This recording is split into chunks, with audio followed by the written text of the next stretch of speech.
With many survival horror fans finding themselves less than satisfied with the latest Dead Space and Resident Evil installments, there's been a lot of talk over whether the genre is slowly being replaced by action horror.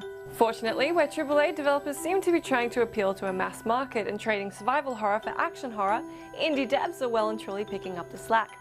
So where do survival horror fans go to find a pure horror experience in 2013? We've got you covered. The most obvious choice and impending release for horror fans who are looking for less shooting and more running scared and potentially weeping is Amnesia: A Machine for Pigs, due out in the middle of this year. The combination of Frictional's clever horror storytelling and the Chinese Room's strong grasp on environmental design has the potential to reduce the most stoic of gamers to this. Please fuck off! Leave me alone! Oh, fucking see me! Oh no! Oh god! If June feels just a little too far away, you can grab the full version of Slender: The Arrival out now. After the success of Slender: The 8 Pages, which you can play for free, Parsec Productions and Blue Island Studios revamped the game into a fully fledged terrifying release. This time you can explore multiple locations and an episodic narrative if Slender alone just wasn't enough fear for your buck. If you're after something different, keep an eye on Unreal Engine 4 powered Daylight. Zombie Studios gathers some inspiration from the Fatal Frame series as the protagonist decides to face a ghost-infested hospital head-on and tackle some good old-fashioned exorcism. You're unlikely to find much solace in this game world where events and object placement are random, as are the ghosts that surround them. Krill Bites Among the Sleep takes the vulnerable protagonist angle and runs with it as it casts the player in the very small shoes of a 2-year-old child. This one won't be on the cards until 2014 after a Kickstarter which has been recently announced, but the clever sound design and ultimate helplessness of the protagonist make this one to watch. If you want to trade a haunted house for an entire mental institution, check out Senscape's Asylum, inspired by H.P. Lovecraft's work. The Argentinian game, which was also nudged forward by a successful Kickstarter, is due out around Halloween.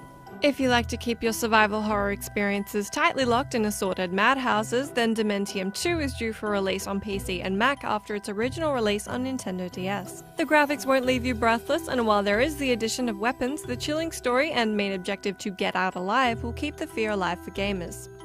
While indie games have the handle on survival horror at the moment, some of these are just a little more off the wall than others, namely Memory of a Broken Dimension. Ezra Hansen White's creation is not an obvious inclusion on this list, but we thought the stark grayscale world and unique eerie atmosphere was well worth a look for players who enjoy psychological horror.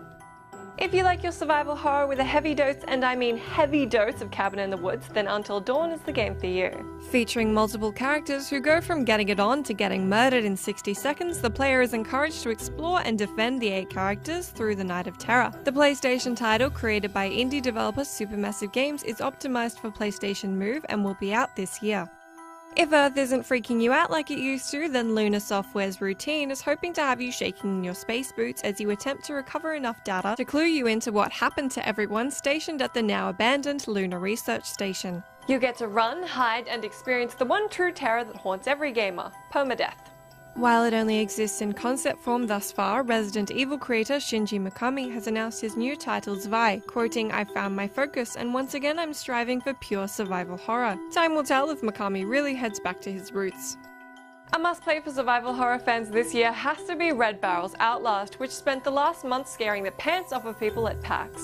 Although the title adopts the typical insane asylum setup, your weaponless, useless writer of a protagonist will keep you running down corridors and cowering under beds to keep his hide away from the horrors housed within the Mountain Massive Asylum. If you're a fan of survival horror who feels a little burned by what AAA devs have been pumping out and calling real horror over the last few years, then at least a few of these indie games should satisfy you, or at the very least give you a few more options. Which of these games are you most looking forward to? Did we miss any of your most anticipated games? Let us know in the comments down below. Join us for our weekly House of Horrors stream, and stay tuned to GameSpot.